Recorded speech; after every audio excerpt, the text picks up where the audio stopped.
Delphi, if a tree falls. Today we're going to be going over newly leaked images. What do they mean? Are they relevant? They were put out recently on Twitter. I'm just reiterating a presentation that I did for Dan on his channel, Curious Contrarian, and Blake's channel, Truckers Talk. So if you guys aren't already subscribed, please go on over and give them a subscribe. This photo that was released, it is attributed to one of the original persons of interest in the double homicide. So we'll be exploring the symbolic elements of the newly leaked images by Yellow Jacket on Twitter, or X. They have been attributed to a previous person of interest in the Delphi case. These photos have been in the hands of mainline sleuths for years, but were just recently released on June 10th, 2024. This photo or photos is attributed to BH, and we're just going to be using initials. The photos are believed to have been posted sometime before 2015, is basically the best estimate that could be reasonably deduced. It is unknown who took these photos and if the subjects in the photos are alive or deceased. It's for this reason that viewer discretion is strongly advised. The person of interest, BH, was investigated by a multi-agency task force. Their findings were turned into Unified Command, headed by the Carroll County Sheriff's Department, and it seemed that for whatever reason the Sheriff's Department did not follow through on examining the information that was given over to them on this person of interest or this person's cohorts. Knowledge and facts of the investigation into BH, which was done by Todd Click, Kevin Murphy, and Greg Ferenczi, have only become publicly known through the work of the defense attorneys for Richard Allen, who is the currently accused, charged with the murders of Abby Williams and Libby German. Any of the mentioned individuals, including Richard Allen, are legally innocent until proven otherwise in a court of law. Any statements made during this presentation are purely speculative, and any claims are alleged. Due to the graphic nature of the subject material and images that will be displayed, viewer discretion is advised. Likewise, much of the subject material may not be suitable for all audiences, and listener discretion is also advised. We remember that Abby and Libby still had their whole lives ahead of them. They deserved the opportunity to live full, happy lives, as everyone does. We also remember that if the people in these photographs are deceased, they too deserve to live full and happy lives.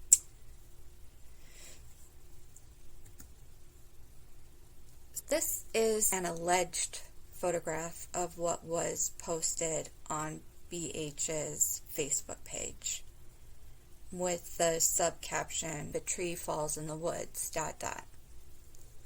Of course, this is a philosophical thought experiment, and it raises questions about observation, perception, and reality.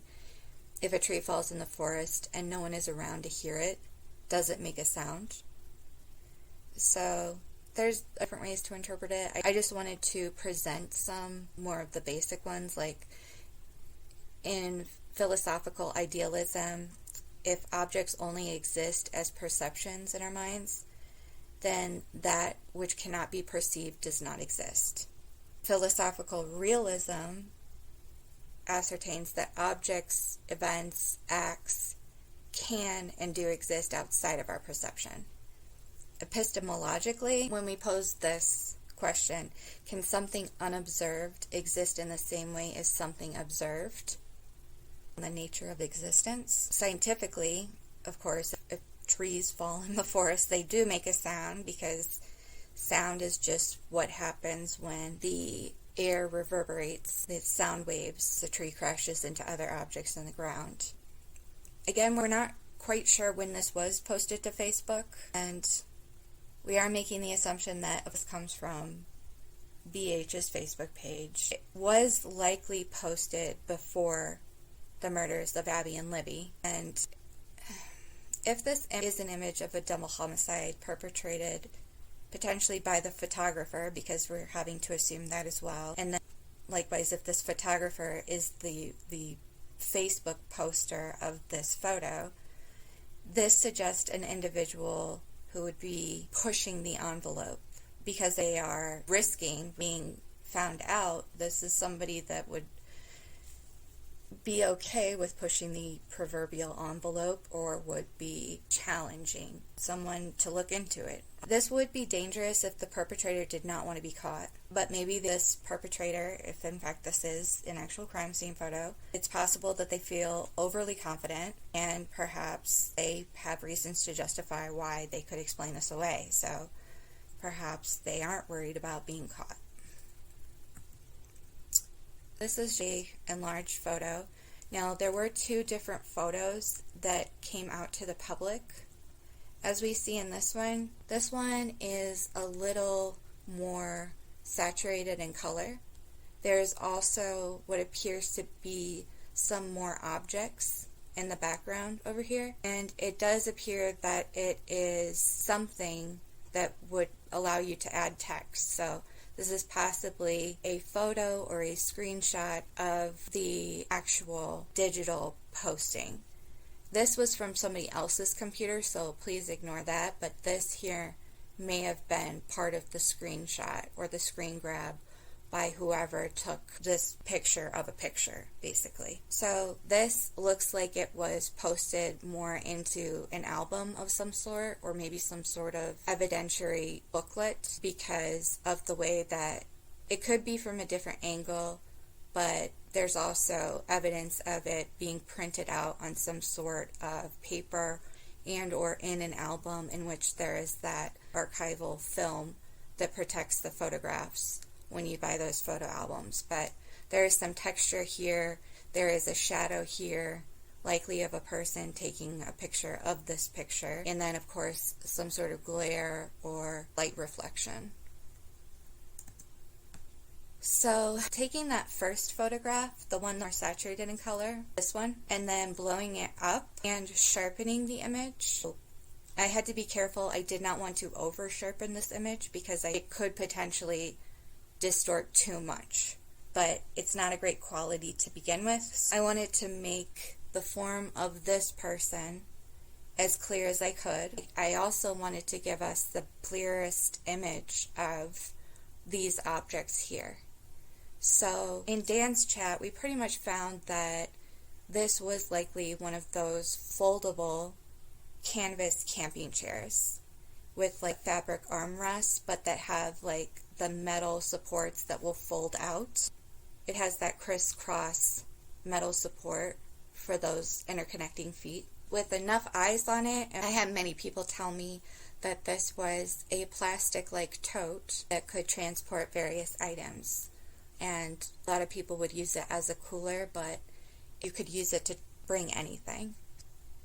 So back here, it does look like there is either maybe a tent, like one of the tent feet here, or it's some sort of shiny object, like maybe a car. Maybe there's metal. I wonder if this is a shiny refractory sort of material. So when we look at this individual in the back, the first thing that stood out to me was that this person appears to be male from the very little bit that we can discern. It does appear that perhaps an arm or both arms is behind this person's back. They are bent in a very painful position. This is their right leg, and then this is their left leg. This is the sole of their foot here. Can't really tell how dirty his feet are because this does appear to be oversaturated. You can tell that this person is wearing jeans and possibly one of those kind of cotton blend polos that, if this isn't the foliage from this tree that is put over him, then this may be what appears to be foliage on the shirt of this individual. Could be like one of those late 90s, early aughts, like camo foliage hunting polos, perhaps. But again, it's really difficult to tell. This person could be shirtless, and this could just be the foliage from the trees, from this particular tree, over this individual. Apart from being barefoot and wearing jeans, it does appear that there is a black belt, but Again, it is difficult to really clearly delineate too many details from this image. I still cannot figure out if this photo and this photo are the same. They just have different resolutions to them and different coloration. It's difficult to tell. You can kind of see this picture is a little bit more difficult to tell how the foot is bent. I think this photograph does a better job of seeing where this is the shin or the lower portion of the leg, and then this is like the thigh and the gluteus muscle, where that would be. So I did want to kind of show that because a lot of people have mentioned that, oh, maybe this is detached. It's a little bit more understandable, I believe, in this photograph. And it does appear a little bit more clear that there's at least one arm behind the back here.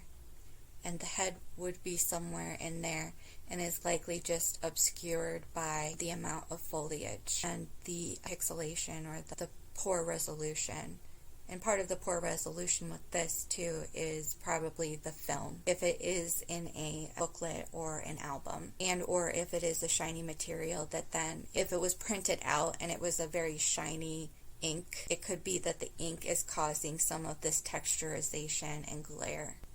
Also, we can tell now that this is one of those foldable chairs, and I still cannot determine if these two photos are the exact same, because they could just be the exact same angle, and this one appears more cropped because we don't get the images of the chair as much and or the tote, and this one is more saturated. So they could be the exact same photo, or they could be at a slightly different angle.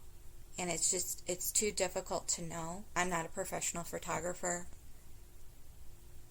There are enough differences in the quality of the photos that it is difficult to tell without trying to recreate it. So quickly, just to go over some of the stuff, like I mentioned earlier, this photo could be in a physical scrapbook or photo album because maybe there is a film over where the photo would be put. So this could be an actual real photo, but it's difficult to know. Has the film yellowed this photograph if it is indeed a photograph within some sort of archival photo album? Again, difficult to tell. The color certainly is not as saturated as the previous photo. So again, we're noticing this reflective quality either from the actual ink of the film, if it's printed out, or if it is developed in an actual photo lab, or if it's the film of the photo album. It could be both. It could be a combination of both. I could see this being kind of a textury property that comes along with some of older photos that you get. Otherwise, I could see this being kind of a quality of the light refracting from the film put over the photograph. And then you can kind of see a shadow in here, which makes me believe that what we're seeing here is somebody taking a photograph of a photo, possibly in an album. Or this may have been printed out in a booklet. This could be the shadow of somebody standing over that booklet taking a photo. It would be good to know if this was developed from a roll of film.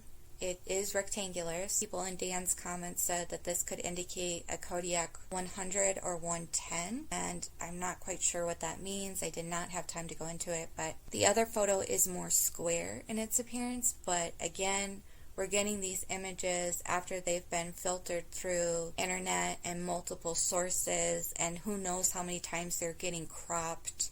So it's very difficult to know what the original format of this image was in. If this is a physical photo, has it yellowed with age? Has it become less saturated? Were the colors originally muted? Why is this photograph less vibrant than the other photograph? Just to put my 2 cents in, being an amateur plant enthusiast, I wanted to note that this is a very kind of specific looking bark. There are kind of specific looking leaves. These appear to be like compound leaves, like a mini branch that has multiple leaves on it, or many distinct leaflets joined to a single stem. And we're kind of getting that aspect over here. Along with the bark here, the leaves, could this tree potentially be identified? Could this foliage here be identified? They look like this oval leaflet arrangement. It's called the compound palmate, when leaves are arranged in a circle on one leaf stalk. This is probably not Schiffler. I just wanted to show an example of what I was talking about with compound palmate leaves, the tree leaves, and then these over here were the botanical foliage that stood out to me the most, but I'm not a botanist. Going to what the two possible victims are wearing, this could be one of those Tommy Bahama style shirts that have that tropical print or foliage, and it's probably one of those kind of like polo with the collar but the short sleeved cotton blend. Because of this right here, it seems to hug around your middle bicep. This is a light denim wash, very typical, kind of like the Wrangler dad jeans from the 90s or the early aughts. It does appear that at least one arm is behind the back and that there are no shoes. It's difficult to tell if the soles are clean, again, because this is probably oversaturated with light, and then this has the shadow cast upon it, and it's not a very clear photograph. So, moving on to the female here. These tie-dye dresses started to come back in style in the 90s at some point. Somebody that is good at, especially retro fashion would probably be able to pinpoint that a little better.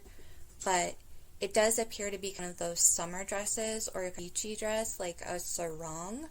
Thank goodness there were awesome people in Dan's chat to help with that. We had somebody in chat notice that this darkness here could have been a black bra pulled up over and around the neck of this woman. If this isn't the bra, then it kind of looks like wavy hair. It looks down and it looks like it's matted. Again, very difficult to tell. Her hair is likely dyed, especially if these are the darker ends of her hair, because anybody who dyes their hair at home knows that your roots, when they grow in, they're brand new, and so they don't take up the dye as well. The tips and the ends of your hair are going to soak up more dye because they are just more damaged. And the more damaged the hair follicle is, the easier it is for the dye to penetrate it and stick to it. Looks like she's maybe a mousy brown, blondish. It's so difficult to tell, but that she was dyeing it maybe a darker brown. The shadow kind of obfuscates whether or not the sole of her foot is clean. So I don't know if anybody has had to cut back trees. We had to pretty regularly. We had 2 Palabrea trees, and they grow like weeds, and they are considered a lighter wood, but even something as thick as this, probably with maybe like a 4 to 6 inch diameter right around here, that would be pretty heavy. And I'm not sure about you guys, but having something like that, especially with scratchy bark on the top part of your foot, it would be tender, I would think. So having that amount of weight, having your leg bent at this angle, and having like the scratchiness on that sensitive part of the top of the foot there, it looks uncomfortable and or painful. It's just my opinion. I would not want to be one of the people posing here. Especially like this person is limber for sure, because if his leg was bent back, then we might see this part of his lower leg kind of jutting up here at an angle, but instead it's like it's jutting back, like it's bent, but then it's bent to the side. So now I did not redact this. This was on a lot of the Facebook posts, so it was going to be there anyway, but this is the person that we are considering, BH, okay? This person of interest was clearly very interested in going out into nature and taking photographs of images or symbols that he found naturally within nature. So if it was any other case, that would seem actually kind of interesting or like relaxing or even fun to do, but anything that gets involved or associated with this case becomes unpleasant, name the adjective. This was an interesting photograph, you know, again, if there weren't so many negative connotations with this whole case. This is an interesting photograph with the shadow at play here, right? And definitely with major lines of the stumps or thick branches of sorts. Here again, there's another H. I can kind of see the Hagalaz here in the Elder Futhark form. You can see it here, even though it's backwards, right? A lot of people get that wrong too, especially when they're first starting out with the runes. Another like sideways Hagalaz here kind of thing. There's a lot of ways to interpret it. That's kind of the troubling thing about vertical and diagonal angles, is that you're going to find a lot of different elements or symbols. This picture was pretty blurry, but there is, in the background here, it looks like a gabo, and then there's something here that almost could be a gabo, but it could also be like a hoggle. And so again, a gabo plus maybe some other things too, like this could be a kenaz almost. There's a bunch of things in here, but again, here's the gabo for you. You know, this looks like an uruz backwards. You could be here a while finding all the different symbols. This kind of a hollowed out thing in a tree, but it looks like kind of like a tea vase. This looks like a hoggle to me, except tipped on its side, because we have this, and we have this, and we have this. But then, of course, we have this too. So, again, somebody that really likes and enjoys finding symbols in nature. And this could be a laguz, inverted, and mirror imaged. And then a kenaz, which would be reversed, in a sense, here. Or a laguz, inverted. So this is almost a dagaz here. As you can see, just need the side piece there, but, you know, dagaz looks pretty dagaz-like, although you're getting the strong gabo, and you can even see how there might be an anzus, right? But again, is this over extrapolation? It very well could be. You know, the human eye likes to find patterns that it recognizes, and we know that this person, because he's taking all these photographs, already has the mind to go looking for those symbols. Real quickly, I did want to address the concept of Stathalgalder and Runic yoga. These are certainly just some of the examples, but if you go online, you can find so many examples of the different positions for different runes, and I just wanted to go over the most popular, most accessible, widely available runic alphabets, including the Elder Futhark here, because again, the Elder Futhark is going to be the closest one-for-one runic alphabet in comparison to our Latin alphabet. So there will be 24 runes to our 26-letter alphabet. And so if you are into moving your body into positions and then possibly using a form of Galdr to chant the runes, this is a very interesting way of doing it. It's called Stathalgalder. I think that means like stave chanting, but it also has to do with breath work and how you move the body and hold the body in certain positions. These were some examples of the younger Futhark, and it's a little bit more difficult. I'm not as familiar with a younger Futhark, but so this younger Futhark now has 16 runes or letters, and then the Anglo-Saxon has anywhere from 28 to 33, I believe. So moving on, in one of my lives I went over how Libby and Abby could have potential tarot card poses attributed to them. So I was trying to cover as many bases as possible. I could see what tarot card that would go along with them, and it could be the world inverted or mirror form, but the legs are crossed over incorrectly, also not holding anything, right, except kind of appearing to hold this. So could be the star too, at least the leg positioning is a little bit more similar, but if I had to pick one, I would say probably with Fool, even though the legs are off, because it does appear that this arm is actually holding some sort of stick. This hand is relatively free. It should be a flower, but it's free. And then there's one foot up, almost like in mid-walking motion, and almost like not paying attention to, like the fool has the head up in the sky, not paying attention to where they're walking. So I do think it's interesting. There could be possible meaning to having this foot secured underneath this heavy branch, even small tree. But it could be too that if this person is deceased, it could have been a matter of the different stages of rigor setting in and needing to weigh down a limb to keep it in place. If I had to find runes, I could see runes pretty quickly in the branches, right? It looks like an inverted or merkstave urus.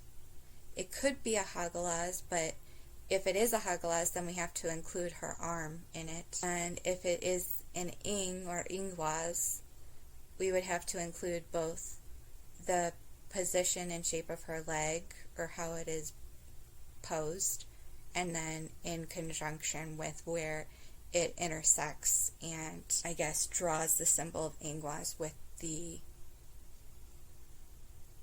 branch or tree. I will say, though, that this is very deliberate, what is done with this leg here, especially with this tree, considering that the tree has the main trunk with a branch, a large branch coming off of it, and going all the way up and over this individual. To me, it says that whatever was done here with her left leg, weaving it in, like it's both under and then over this tree of sorts, to me feels very purposeful. So if we compare the previous photo with now the true crime design artistic rendition of the crime scene with Abby and Libby, there are some noticeable things that are common. With Libby, this looks like it's a small tree that's put over her limb here. But then, of course, there are sticks. In the other photograph, it looks like it's just a small tree with like a branch coming off of it. But it's all one thing. It's not individual sticks. So that, too, is suspicious because it's not as outwardly obvious. Like, if you didn't really think about the leg having to come under and then over this one tree, maybe it could just be as simple as if a tree falls in the woods. It's just the implication that, like, if this is a crime scene and then being so glib about it, if a tree falls in the woods, it's upsetting, but this person does like to troll.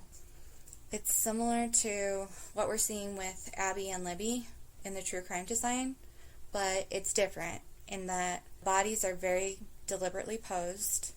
Like, if we look at Abby, she almost appears positioned as a Burkana, but as in a mirrored version of Burkana in that position. But then also, she could have an ingvaz here too, just in this shape. But having the arm jut out like this and brought in the way that it is with this leg under this leg and jutting out the way that it is, if we were looking at it like runes, whoever posed her tried to create a Burkana backwards. And this is readily identifiable as the Hoggle rune. But now we are mixing alphabets. Libby, again, legs aren't together. That's the only thing that I will say about this Nautis, if this is Nautis. But that would be an inverted Nautis, because Nautis looks like this normally. And her legs aren't quite together. So this was the closest that I could come up with something for how she was posed. And then if we include this larger branch, I think that the stick rune could have been attributed to a Hagalaz as well as the Urus. But I prefer the Urus a little bit more just because of the similarity of these sticks. But I also want to give you guys all the things that I'm thinking. So strange that there's so many inverted or mirror image runes when they're supposed to be. This is how Urus is supposed to look. This is how Burkana is supposed to look. This is how Nautis is supposed to look. So if we go to the next slide, we would go and flip the image, which was suggested by many people in Criminality's chat. They said go and invert the photo like it's mirror image, like it's selfie mode. And why would we go and do that? Well, in one of the original search warrants for another person of interest, Ron Logan, the girls were found on this property. Early on, the FBI had a search warrant to go into his house and his home and collect all recording devices and any kind of device that could store digital photographs or recordings or video of any kind. That led people to conjecture that perhaps the crime scene was being recorded in some fashion and that the girls were purposely staged or posed if in fact photographs or video was taken of the crime scene, it would invert them. The killer might have known that the recording device that they brought with them inverted the images of the girls, so they were clever enough to figure out a way to invert all the runes that they wanted to see the correct way so that it would look the way they wanted it to when it showed up on camera. And when you do this, this is what it ends up looking like, right? So the figure rune for Libby now is Naughties, but it's in its correct form or orientation. Abby, we could argue that there's also an Ingwaz here, by the way, right here, if you guys can see that. But that there was a B for Berkana here. The Hagel is right here, of course. And then this is either the Hagalaz of sorts or an Uruz. So with this one stick, and this is all one stick, but with this right angle, there's literally a stick that has this right angle right here. That whole one stick is then more akin to an Uruz in the correct way that it needs to go. So now it makes more sense because the crime scene is flipped the way a camera would invert an image and all the runes appear in their correct orientation. So very quickly, this is what I meant by some of the elements that are inverted via the camera. Libby will end up looking like the magician in her pose.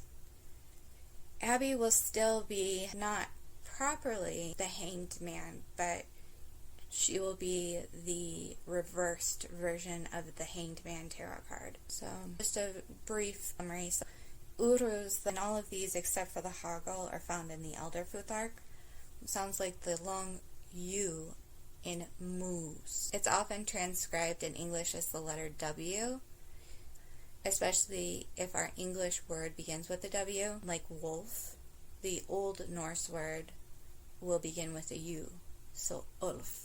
It's predominantly when it's at the beginning of the word that the English W's become the Old Norse U's. So it can be transcribed as either U or W, okay?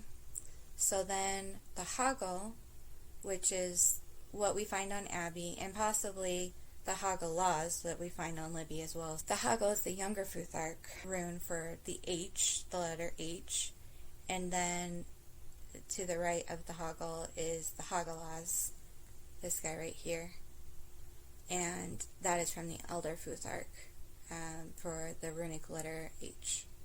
They both make an H sound as in hat. Berkana is pretty easy. It makes a B sound as in bat. And then Naughties makes an N sound as in never. And then I know people get pretty into the weeds with a lot of the symbolism and the numeric value of different letters in their respective alphabets. So I wanted to put together like a little chart and show where every letter stands in their own alphabet. So Uruz, as the U or W, would be the second letter of that alphabet, of the Elder Futhark alphabet. Hagalaz would be the 9th letter. Naughties would be the 10th. Berkana would be the 18th. If we're looking at the younger Futhark, the Ur would be the second letter again, just like in the Elder Futhark, but then the Hagel, or the H, would be the 7th letter, or the 7th rune. And the Naud would be the 8th, and Berkana would be the 13th, or the Bjarken. The U is the 23rd letter of the Latin alphabet, W is the 21st, H is the 8th, and B is the 2nd. So, and I think that is it. Yeah, I wanted to come and give this presentation where I can edit it and shorten it down for everybody. So that is all for today. Really appreciate all you guys taking the time to watch and listen, and I hope you have a great weekend and do something fun and relaxing that is not true crime.